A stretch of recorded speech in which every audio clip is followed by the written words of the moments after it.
Good evening. Tonight's lesson is going to be over the entire module of momentum. I will go through different components of momentum, impulse, and the conservation of momentum, and also work through several practice problems with that as well.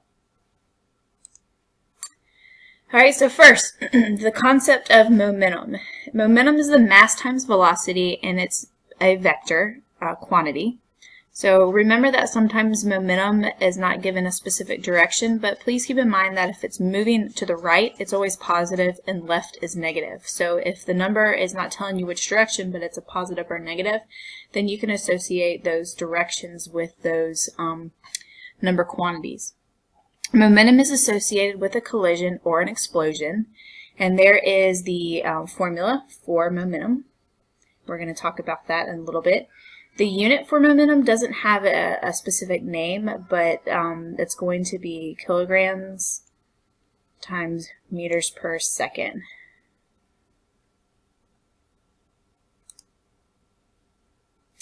Here are some basic momentum concepts.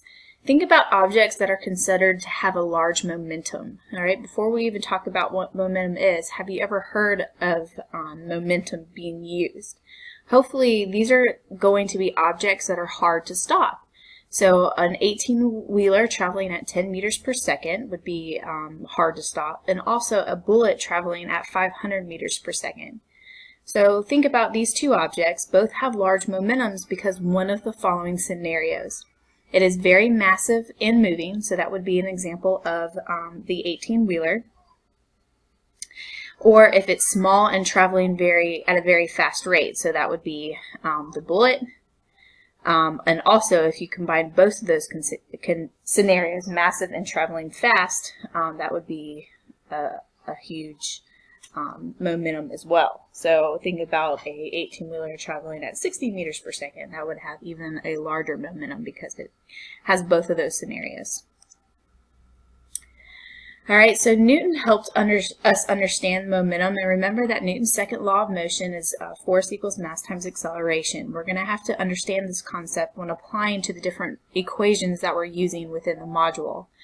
Newton's second law, is force equals mass times acceleration, and force, remember, it can be defined as a change in momentum over change in time.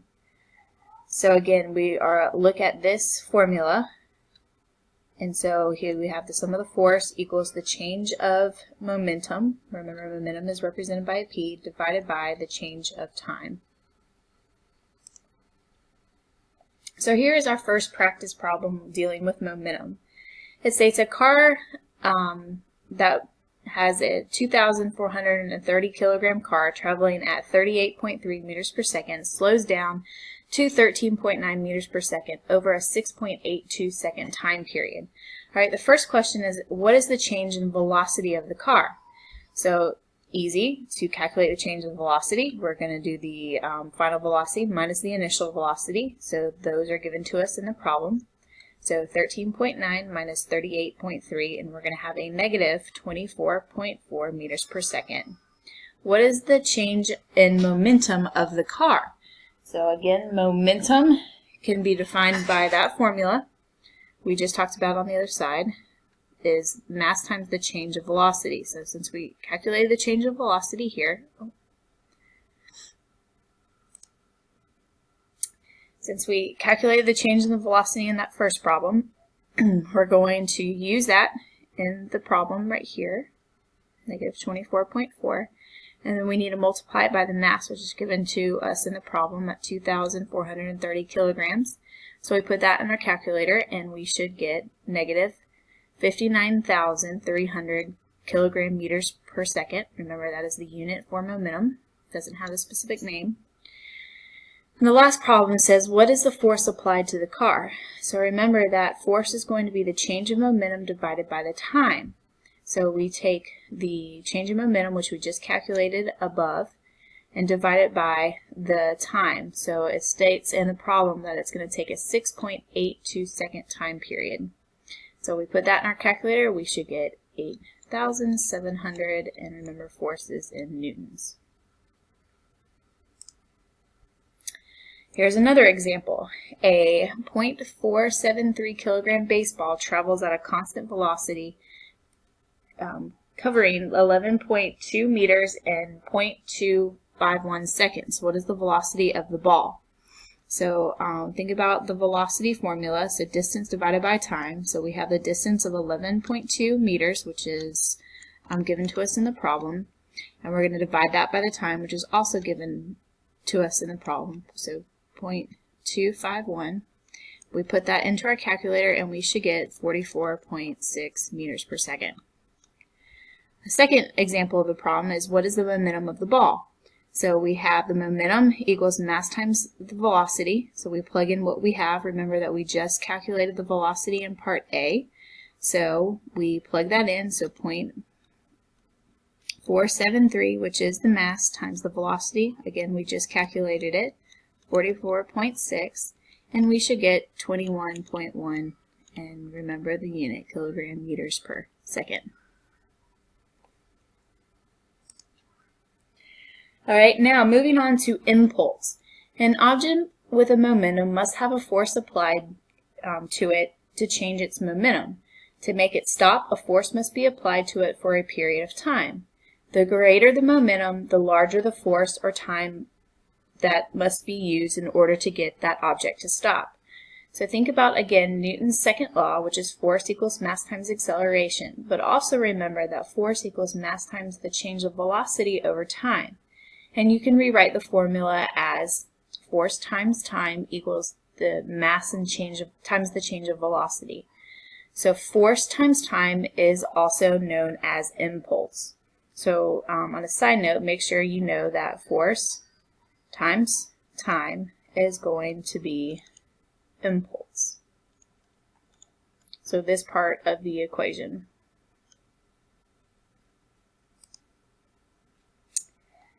Alright, so we can't control momentum in a car crash. Think about a car crash discussion examples that you read through. I saw a lot of great examples of safety features that are given to cars. However, we can control the time of the collision within those safety features. So the longer the collision lasts, the smaller the force becomes. So, I'm sorry, I'm a softball player, I love sports, so this is the example that came to my mind. If you've ever caught a ball or even run into a chain link fence, you know that the chain link kind of gives with you when you run into it. So that is slowing down the time of impact compared to a brick wall. When you run into the brick wall, the bricks aren't going to move much. So the time of impact is instant, and so that's going to hurt a lot more. So think about that example when you're thinking about the concepts of collision and impulse together.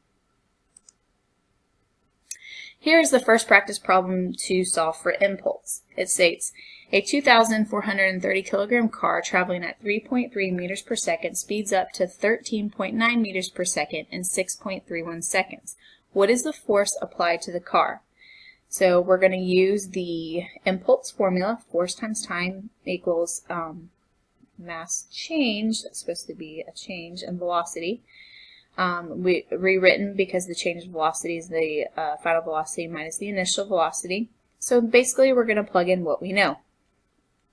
So force equals times the mass, which was given to us in the problem, 2430 times 13.9, which is the final velocity minus the initial velocity.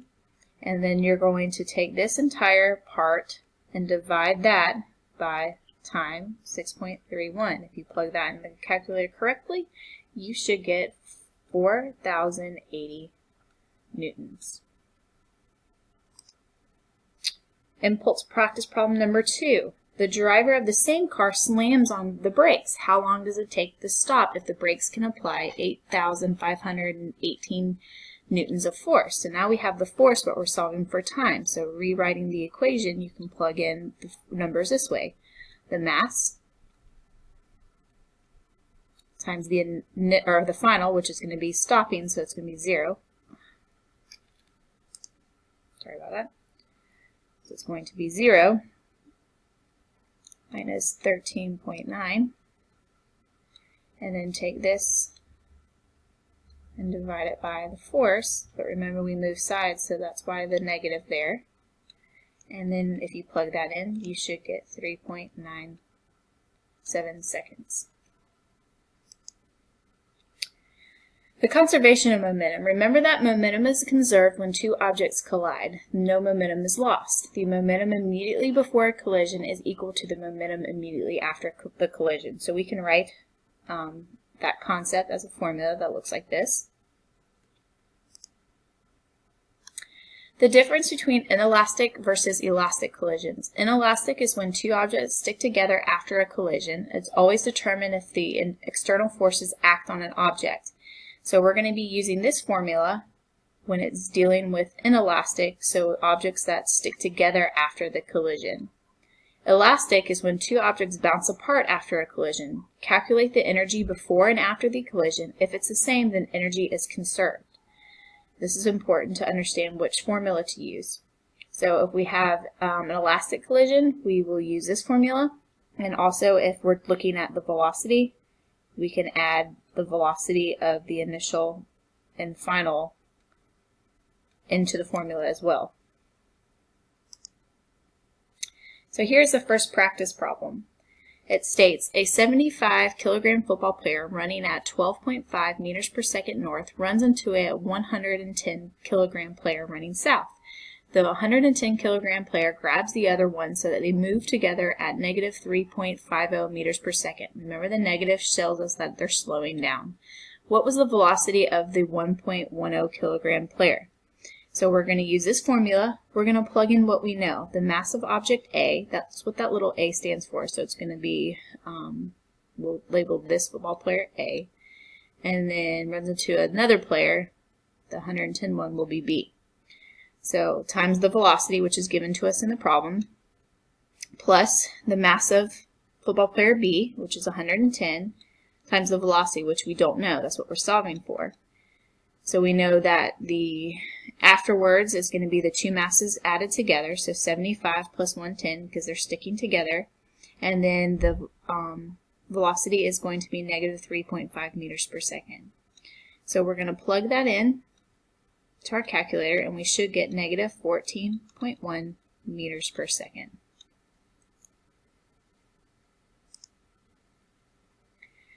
A ball is thrown east, but breaks into pieces just after it was thrown. A .0230 kilogram piece continues east at 5.00 meters per second. The other piece has a mass of .0144 kilogram and heads west at 3.70 meters per second. What is the original velocity of the ball? So we are now looking at the type of collision that breaks apart. So we're going to be using this formula. The two masses together, which is given to us in the problem, .0230 and, where's the other one right there, .0144 times the velocity, which is what we're solving for, so we're going to leave that blank, equals the mass and velocity of the first object, so we can label A and B, plug in what we know, so afterwards it's traveling at this velocity and this velocity, so 5, and then negative 3.70, remember it's west, so we have to include that negative, which a lot of students forget that, so don't forget that mistake. We plug that into the calculator and should get 1.65 meters per second. Alright, the last practice problem, number 3, states a 10 kilogram ball traveling at 15.0 meters per second is crashed into from behind by a 12.0 kilogram ball traveling at 20.0 meters per second in the same direction. What is the velocity of the first ball if its seconds slows down to 17.2 meters per second after the collision? So remember what formula you're going to be using. And then we're going to plug in what we know. 10 kilogram ball, so that's going to be object A traveling at 15, so that's the velocity of object A, plus the mass of B, 12.0, traveling at 20, which is going to be the velocity of the B, in the same direction. So that means they're both going to be the same value. Equals 10, which is the mass, the velocity of A, plus 12 times 17.2, which is what the states in the problem that it's after the collision. We plug that into our calculator and get the velocity at 18.4 meters per second.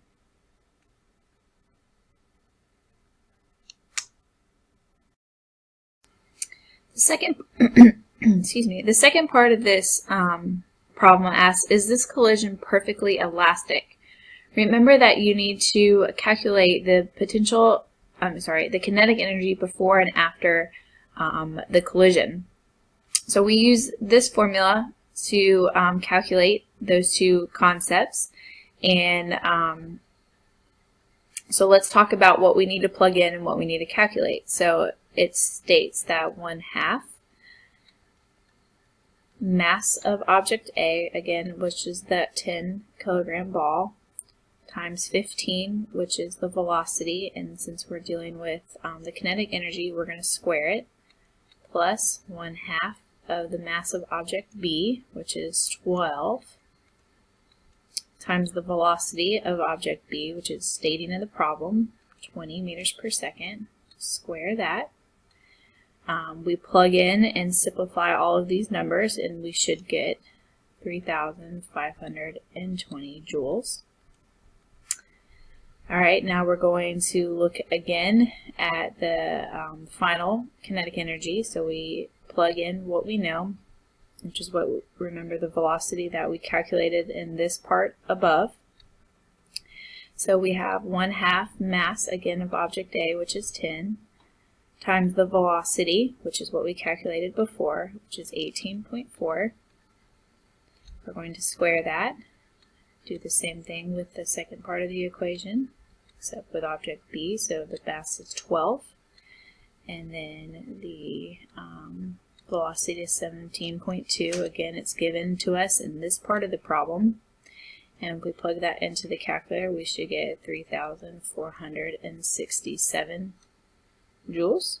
So this is pretty close, and it's probably just due to rebounding that you see a change of energy. So it is considered perfectly elastic. So when the numbers are this close apart, that means yes. If we have a drastic drop or a drastic change, that means it is not perfectly elastic.